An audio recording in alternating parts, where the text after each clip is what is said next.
Dieu annonce le déluge. Dans l'enseignement précédent, nous avons vu l'arche née du dessein de Dieu.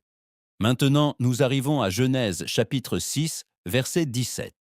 L'Écriture dit « Et moi, voici, je vais faire venir le déluge d'eau sur la terre, pour détruire toute chair ayant souffle de vie sous le ciel. Tout ce qui est sur la terre expirera. » Ici, le texte prend une solennité immense.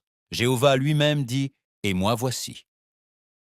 Cette expression montre clairement que le jugement ne viendrait pas comme un fait accidentel, ni comme une catastrophe de la nature. Dieu lui-même prononçait son décret sur la terre. Ensuite, il dit « Je vais faire venir le déluge d'eau sur la terre ». Ici, non seulement le jugement est annoncé, mais aussi la manière dont il viendra. Le déluge apparaît comme l'exécution du décret divin sur une terre complètement corrompue.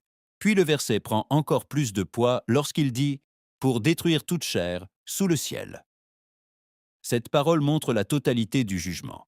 Il ne s'agissait pas d'une partie, ni d'un coin, ni d'un petit groupe.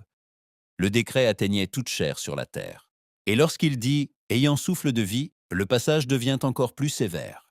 Le même Dieu qui a donné la vie annonçait le jugement sur une génération qui avait complètement perverti sa voix. C'était un décret saint, solennel et véritable. De ce passage, nous apprenons que Dieu ne demeure pas indifférent devant la corruption et qu'il ne retarde pas pour toujours sa réponse. Quand la méchanceté dépasse ses limites, Dieu parle.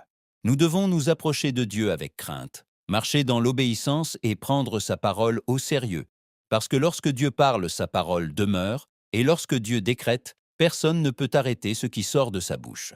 Écris dans les commentaires « Seigneur, aide-moi à prendre ta parole au sérieux », l'écho de la voix de Dieu.